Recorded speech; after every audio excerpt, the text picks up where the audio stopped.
మహాగణాధిపతయే నమః. ఓం గురుభ్యో నమః. ఓం శ్రీమాత్రే నమః.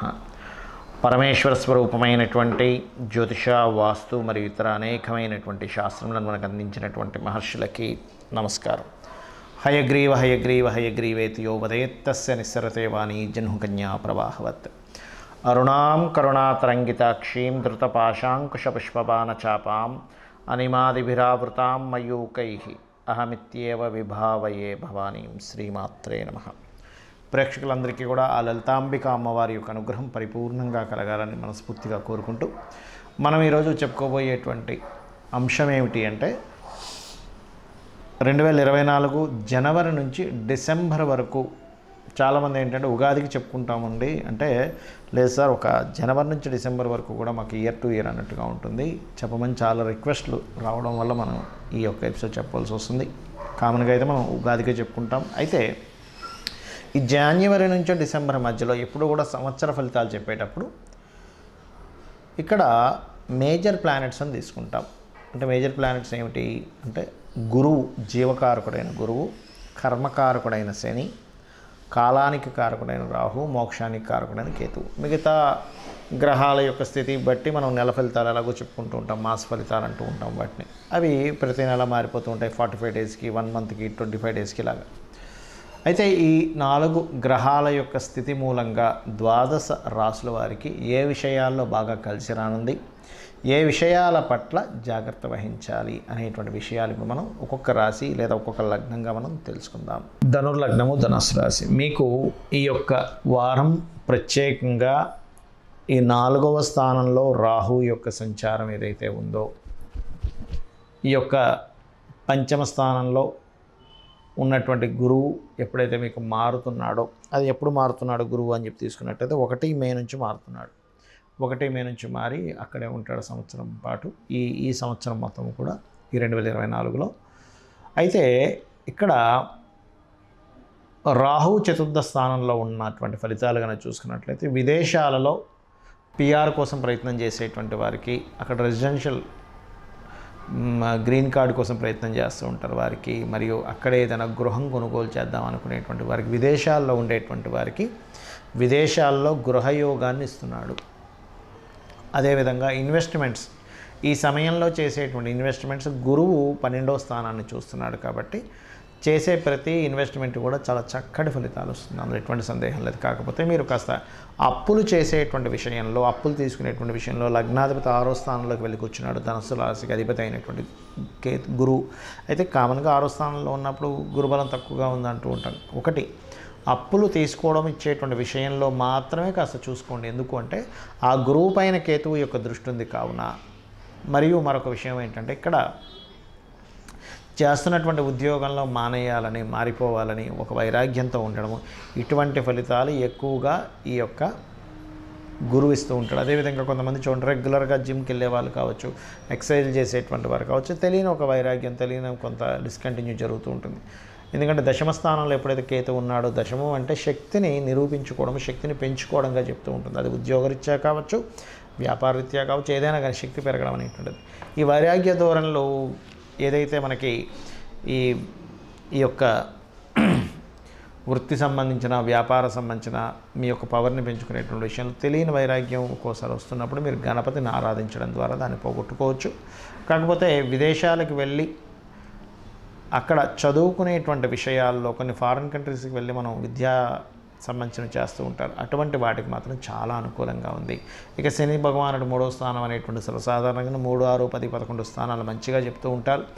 అయితే దీనివల్ల కాస్త ఏదైనా వివాహ సంబంధాల ప్రయత్నాలు సక్సెస్ అవ్వడము అనేటువంటిది ముఖ్యంగా మీకు జూన్ 30 వరకు అనుకూలత ఉంది. జూన్ 30 తర్వాత కాస్త అనుకూలత తగ్గుతుంది. కాబట్టి జూన్ 30 వరకు మీరు చేసేటువంటి ఈ సంవత్సరం 2024 సంవత్సరంలో చేసేటువంటి వివాహ ప్రయత్నాలు కానివ్వండి, కొత్తగా పార్ట్నర్స్ని మీ యొక్క లైఫ్లోకి తీసుకునేటువంటి విషయాలు కావచ్చు, అది బిజినెస్ పార్ట్నర్ కానివ్వండి, అదేవిధంగా జీవిత భాగస్వామి కానివ్వండి, మీకు అనుకూలమైనటువంటి స్థితి ఇస్తుంది. అయితే ఇక్కడ ఈ ధనస్సు నుంచి 7వ స్థానం డ్యూయల్ సైన్ అవుతుంది. ఈ ధనుస్సు లగ్నం వారికి, ఆ ధనుస్సు రాశి వారికి చెప్పబోయేటువంటి ముఖ్యమైన అంశం ఏమిటి అంటే ధనుర్లగ్నంలో జన్మించిన, పుష్యమి నక్షత్రంలో జన్మించిన ఇలా కొన్ని ఉన్నాయి.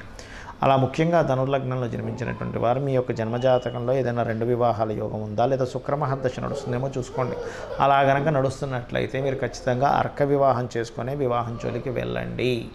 ఇక మీరు చేయవలసిన దేవతారాధన ముఖ్యంగా గణపతి ఆలయాలకు వెళ్ళడము, మరియు అమ్మవారి ఆలయాలకు వెళ్ళడము, మినుములు ఉలవలు దానంగా ఇవ్వడం చేయండి, అన్ని విధాలు బాగుంటుంది. మనం ఈ సంవత్సర ఫలితాలు కానివ్వండి, మాస ఫలితాలు కానివ్వండి, వార ఫలితాలు కానివ్వండి, ఏ ఫలితాలైనా గుర్తుపెట్టుకోండి. దీనికంటే అతి ముఖ్యంగా మీరు తెలుసుకోవాల్సినటువంటిది మీ యొక్క జన్మజాతక ఫలితాలు.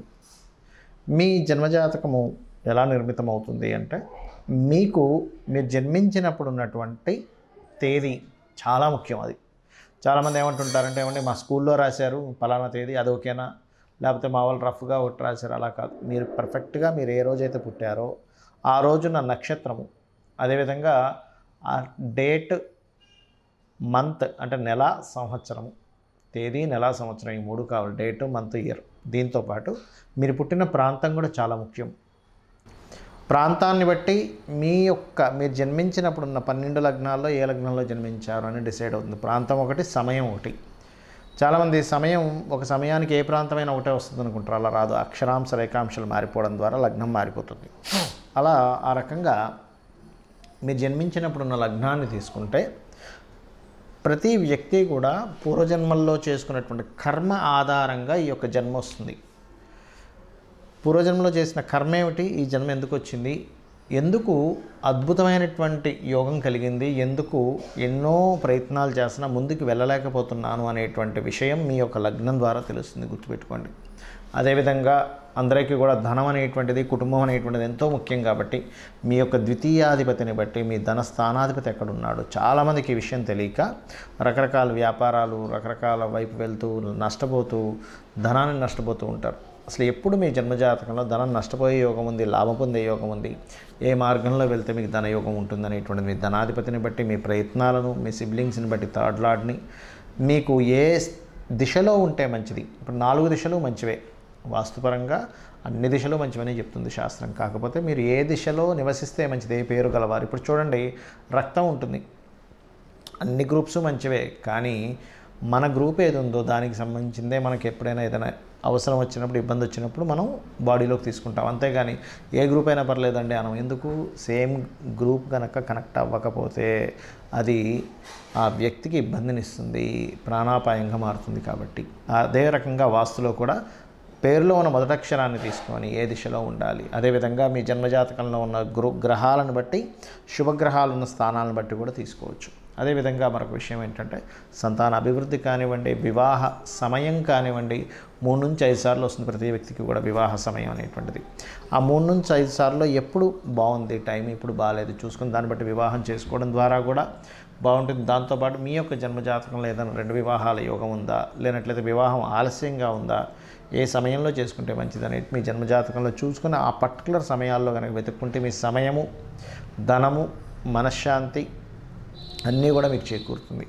అదేవిధంగా లైఫ్లో టర్నింగ్ పాయింట్స్ కావచ్చు, బిజినెస్ చేయాలా, లేనట్లయితే వృత్తిరీత్యా ఇక్కడుంటే మంచిదా, విదేశాలకు వెళ్తే మంచిదా, ఇన్వెస్ట్మెంట్స్ ఎప్పుడు చేయాలి, మీరు సక్సెస్ రేట్ రాకపోవడానికి గల కారణం ఏమిటి, అదేవిధంగా కొన్నిసార్లు మనకు లక్కీ నెంబర్స్, లక్కీ కలర్స్ ఇలా ఉంటాయి. ఆ యొక్క విషయాల్లో ఏ నెంబర్స్ని, ఏ కలర్స్ని ఎంచుకుంటే మంచిది అనేటువంటి అనేకమైనటువంటి విషయాలు మీ జన్మజాతకంలో ఉంటాయి.